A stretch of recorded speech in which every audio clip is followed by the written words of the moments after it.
Okay, ladies and gentlemen, boys and girls, we're going to do a quick update on the Mustang here. It is all ready to go. I have the new wiring harness in. I rewired, and Felix Hamilton, being the bro that he is, sent in. You can buy these on eBay. It's like you can get 50 connectors for like $3 that plug into the 4-port solenoid. Has a connector on the top. The 3-port boy only it's directly wired. You might be able to redo them inside or whatever. I'm not sure. This guy got a little melty, so we tested it out, and it does work. What I did is I built a table that did percentage of duty cycle versus throttle percentage, and I changed everything, and we throttled it and out, and you could hear it, buzzing and working. So I'm gonna test it out on the dyno, making sure to take my spare air just in case all things fail. You put some air on the top and you get a result. So that's good. The new wiring harness is in. We tinned all the connectors. Well, all the holes in the firewall are tinned shut. They were not before, so that's a little bit of a fire hazard. And that's done. And this guy down here is done. All the wiring now goes into a hole in the fender well right about there. You can see somewhere. And then I rewired everything in the car. I had wire from something. I had spare wire laying around for the I used these heat up shrink wrap solder all-in-one joints. I've used them before. And then I had this wire laying around. This guy is like a shielded red and black wire, so I took the opportunity to run that for the boost controller because my stuff was melted down to the copper core. I put the overflow tank on. This guy is hooked up. Everything's good to go. I moved the flex sensor up here. This is my latest wiring harness upgrade. There's going to be a video specifically about this soon, hopefully. So this guy's new. My plug-and-play harness I put on here. My other thing was completely burned.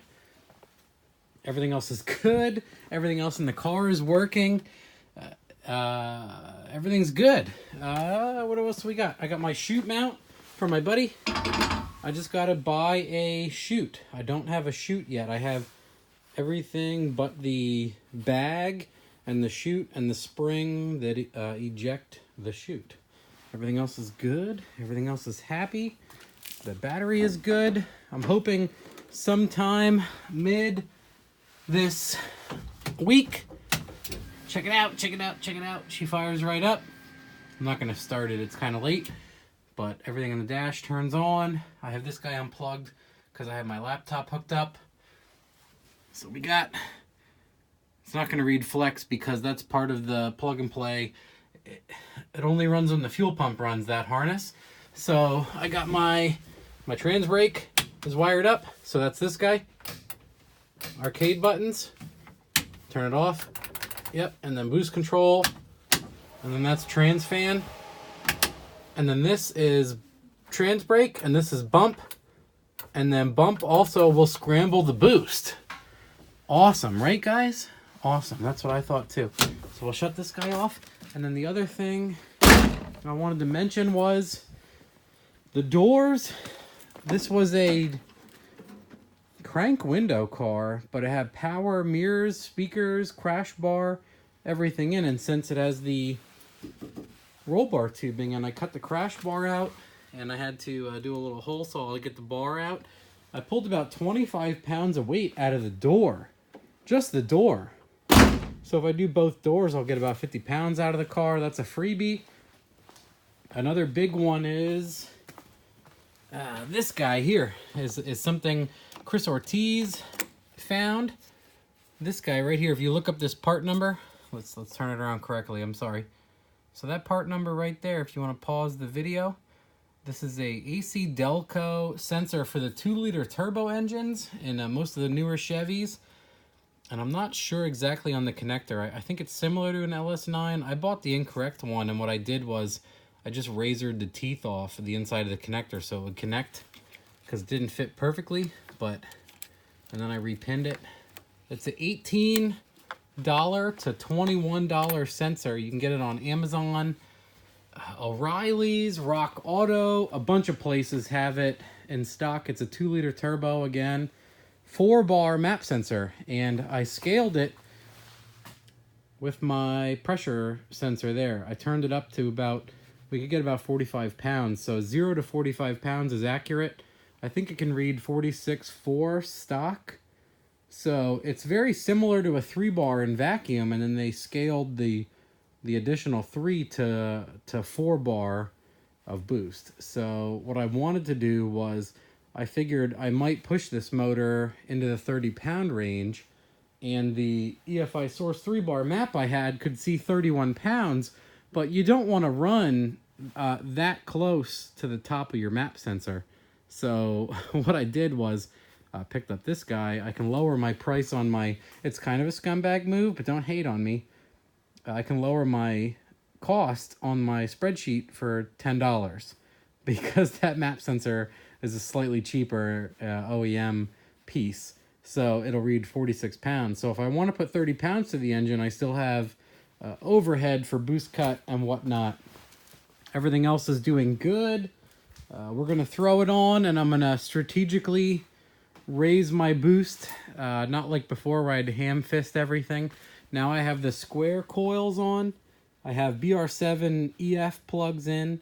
Under a recommendation of a friend, I also bought iridiums. I'm going to try them back and forth and see if there is a difference.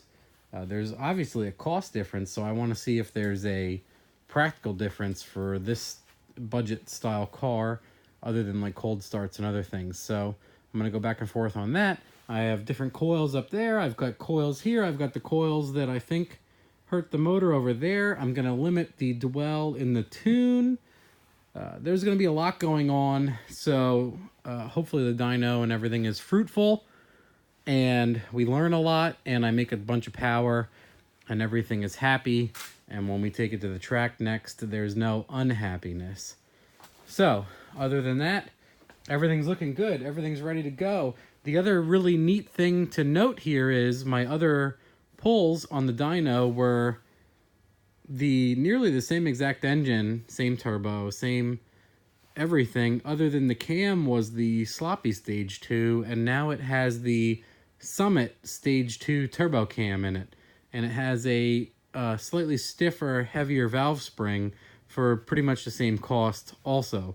So what will be interesting is to see if the horsepower is better with the Summit specific turbo grind cam versus this has a sloppy stage 2 in it with a blower, and it's been on motor and nitrous, and this had a sloppy stage 2 with the turbo and everything, and it does good. It's one of those things where that cam like can do no wrong, but it's not a specific turbo grind. So what I'm really interested to see is if this will do better simply because it has a turbo specific camshaft in it. So that's what we're going to find out. We're going to know very shortly. So all of that is coming up. It's going to be early or midweek when I get it on the dyno and we do all of our testing.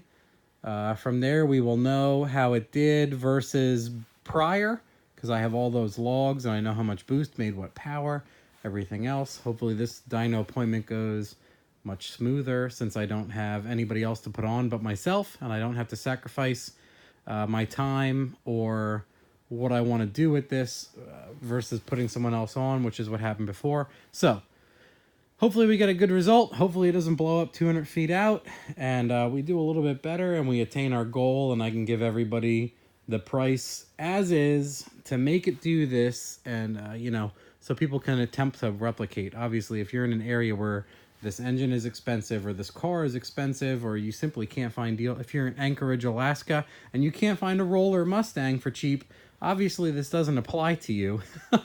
There are caveats, obviously.